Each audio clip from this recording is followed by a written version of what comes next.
Đó. Tranh thủ vô đi cho đông người.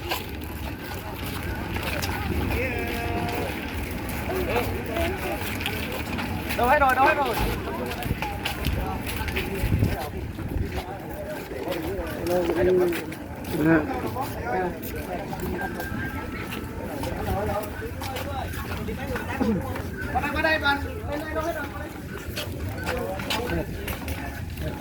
Nah, bara.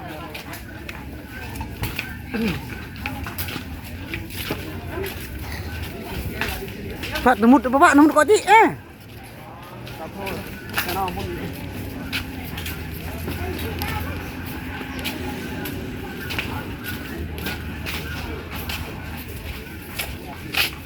mat lebih mat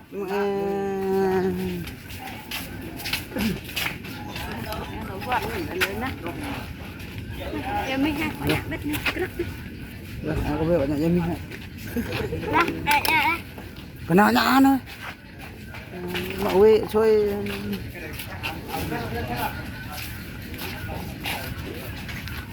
rồi tao luôn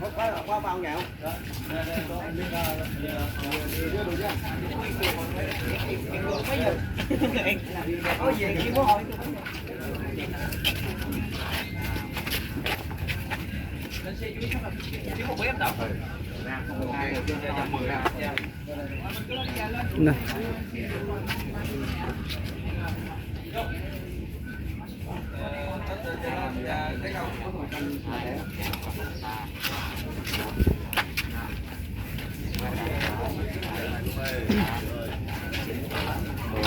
Một hai người cao ok gà này lên có qua đây có anh sắp xe cho 13 lên thế nào chỉ theo ảnh ở ảnh đi một xe có một xe mình luôn lên hai người mình ra tí nữa bạn nào xuống nó hợp nhau quen người cho đi một xe lên đi anh chị lên đi lên xe bắt đầu số chị mình hai người lên trên đây nữa này nè nó đi cả hắn đó ba đây là hai người này đi lên đi bắt đầu cùng lúc mà lên đây hết bên này đi đây để đây ngay bên này cho một bên qua đây để mình kia trước lên anh bên này đi bên này luôn em luôn này nè luôn chun đây chun ngô đang ngô rồi chị lên đây này lên đây cho cháu lên luôn ngồi lên lâu luôn rồi anh lên nữa đúng không hai người nữa bên này lên ở đây được nguồn ở đây bên này đây được rồi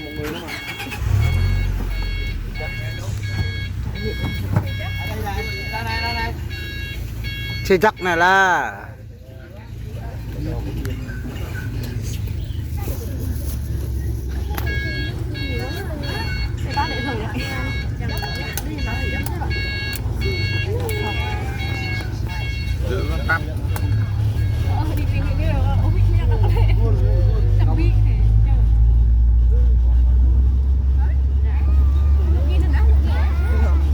chơi chắc này thì nó bắt buộc phải tập trung ở đây nhá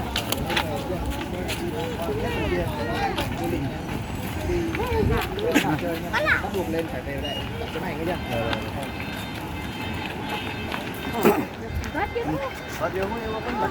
tập trung đi với nhau thì đi rồi không lạc đấy thì nó đông lắm lêu chị bác chị đây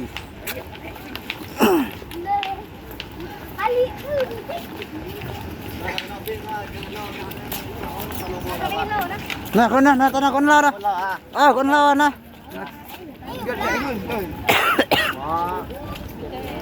giờ tụi bạn là nhất đến tao đấy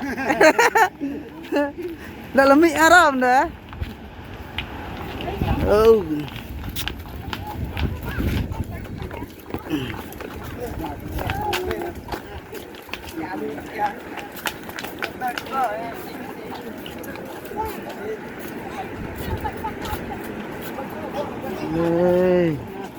Nị ya chị ta nị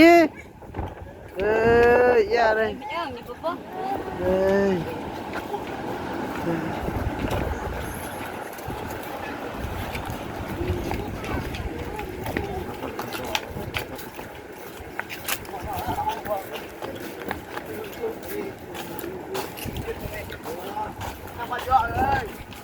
Có.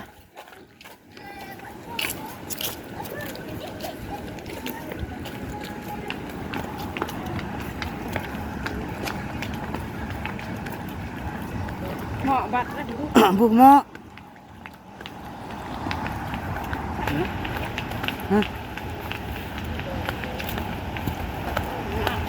Mọ đây này.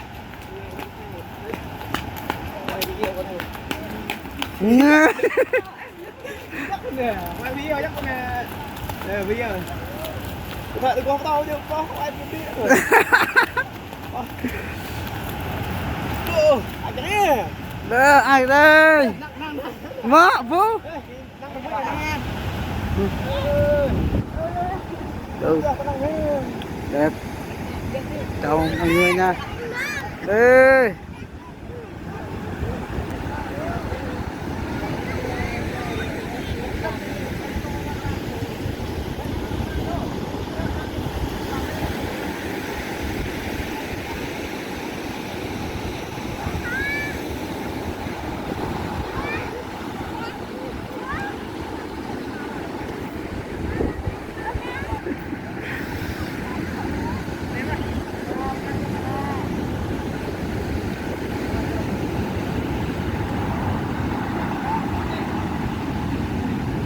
đi lẹ. Ừ.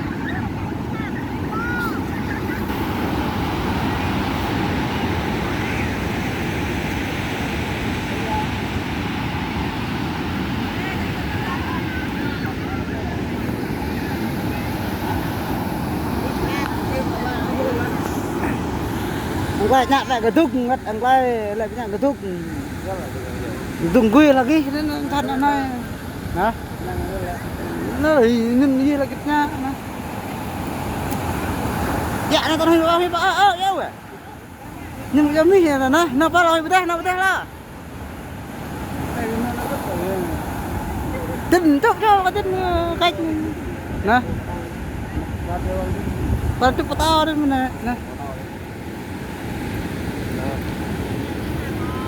Giờ hắn nhạc cái là nó. Có bị gì mi đây này.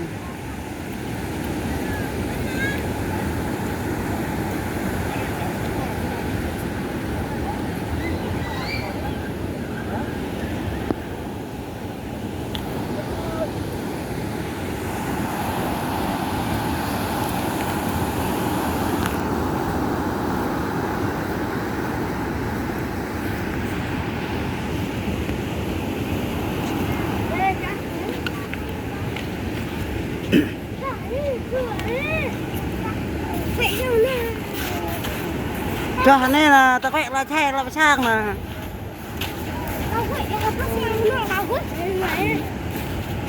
Chào mọi người, hôm nay mình sẽ đi tới chỗ Kỳ Co nha mọi người. Đây, mọi người đang đi đây. Rất đẹp luôn. Lần đầu đi chơi.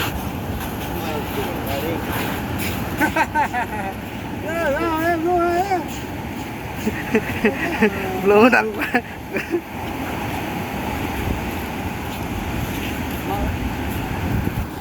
Blue hả quay riêng blue đó. Hả? Hả quay riêng đó.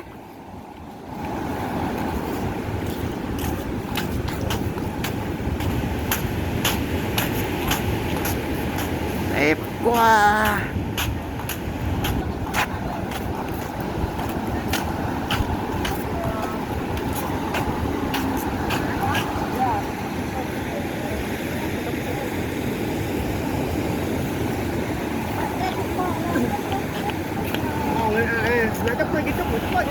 Chụp coi nhá, chụp coi nhá. Ừ. Đang đi đường. Đâu?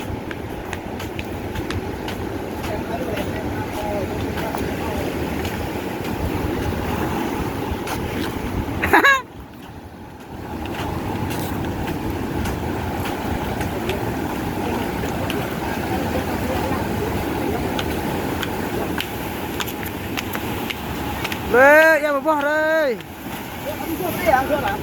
Ừ.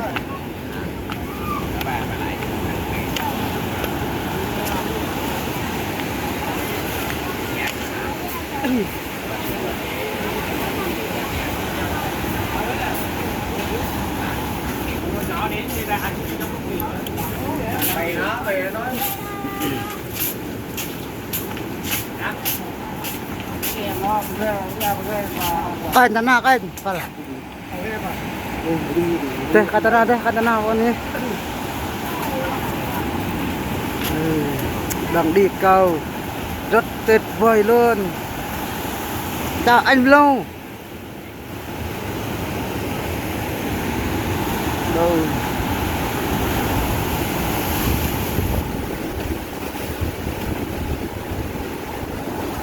Rồi đi thăm khu du lịch rất đẹp.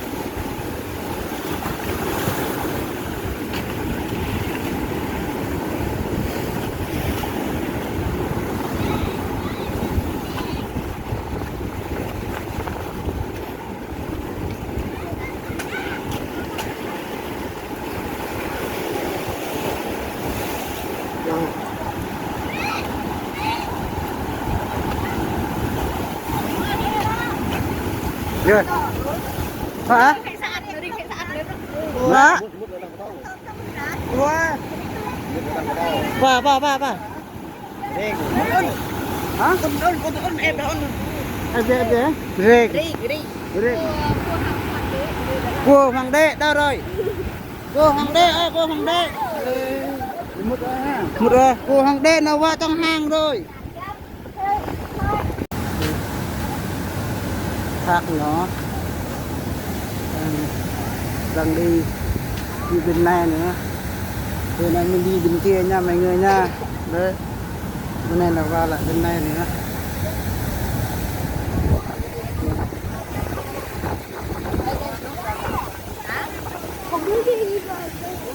Rất đông.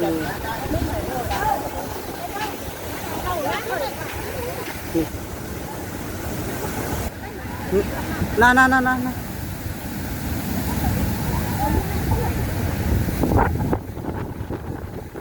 Tiếp tục đi tham quan du lịch cá. Biết cá gì? Cá rô đồng. Cá.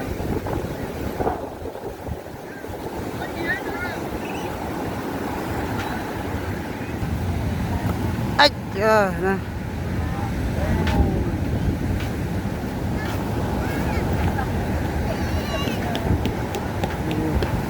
Catino. Đây, không biết đây là cái gì đây?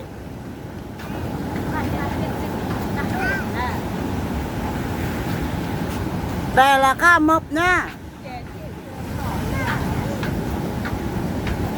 Đây là con gì nhé?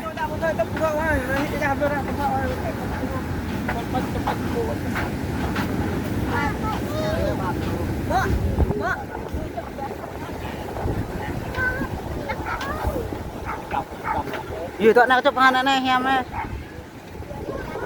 Chụp tới cái mọn này á. Chụp tôi mịn này á. Gì tụi nào chụp hình. Tụi nào.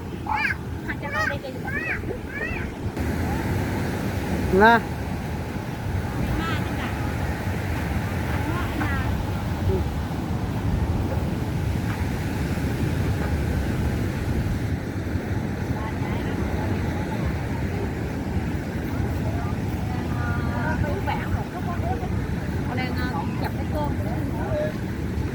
Tắm nãy giờ cũng tắm được rồi. Nãy giờ ăn rồi. Tắm cũng là cũng có tắm rồi.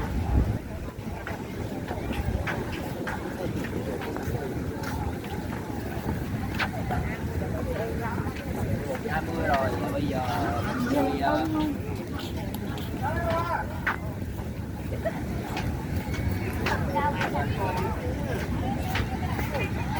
Đi chụp hình ra.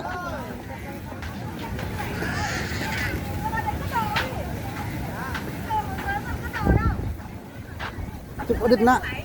Đít nè. Ruột nè.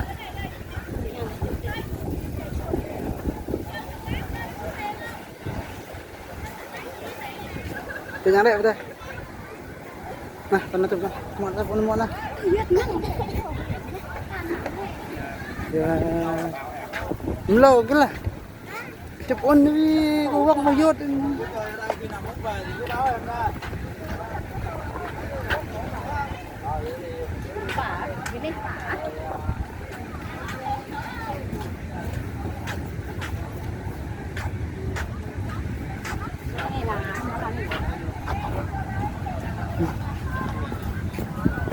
Yun na, katap hapa kuwang din na. Katid na. Na.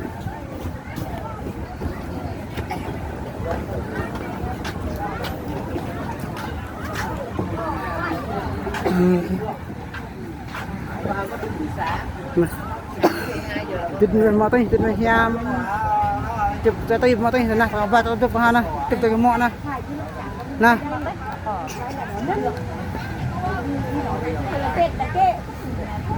Nè. Tạo chụp tầm thì nhà thưa nè. Có đại là chụp tại đó thì đặt cái vui. Rồi nào đây? Lược. Nè. Tahan mo, tahan na. Ndio. Cận nhau ha.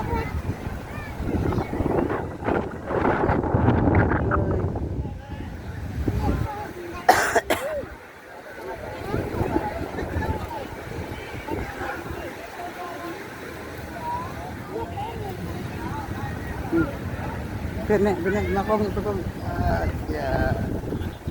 Mà chụp nha. Tận này han ha, và chụp mặt kêu này, này,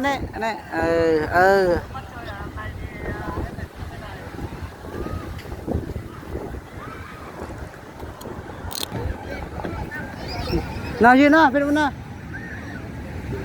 nào,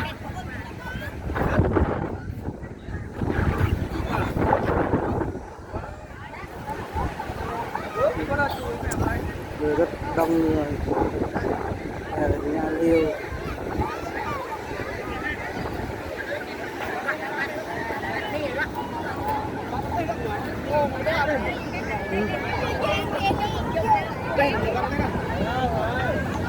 Rồi cái tim na.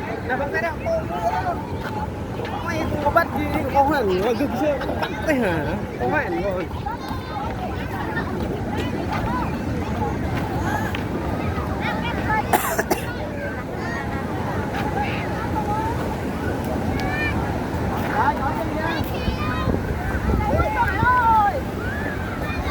Chụp nó này.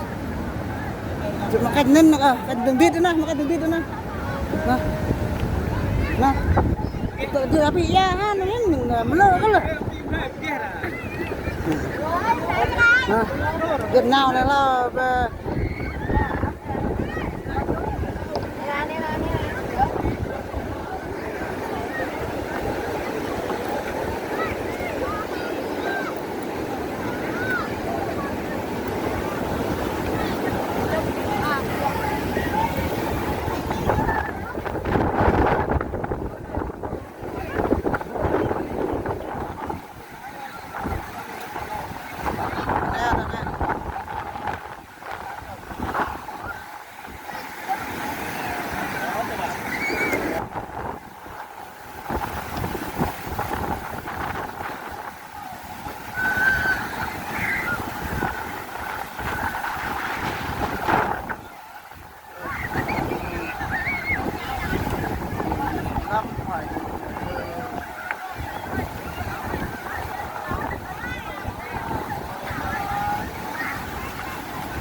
chụp nó nè á.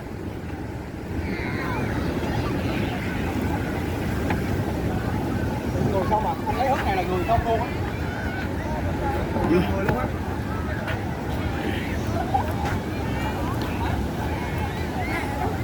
Nè, lẹo nè. Đi về thôi.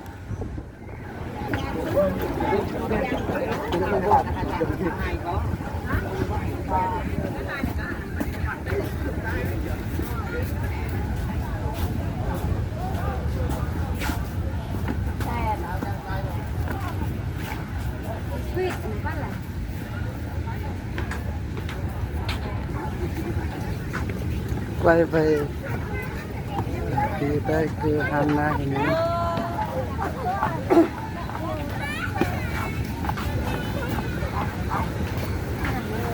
chụp hàng đây nè, chụp hàng đây nè, thật đâu đây này,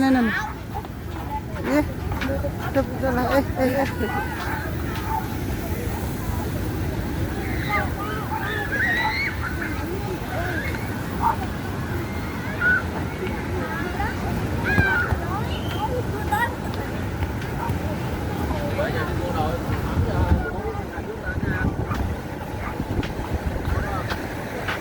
Mo.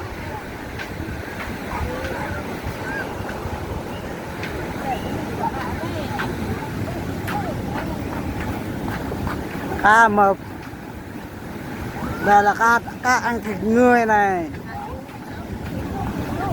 Cá dúi à?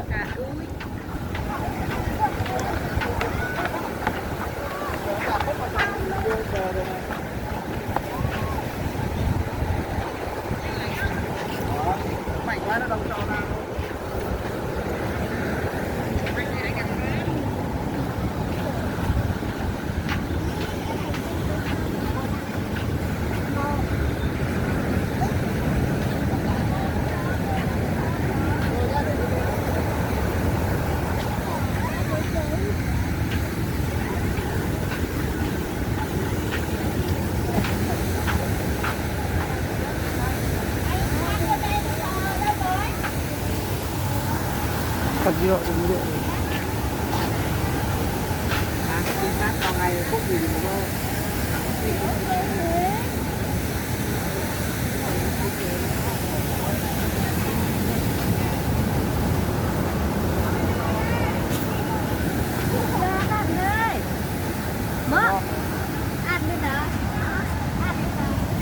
rồi, cái này hả, từ từ mua. Nè.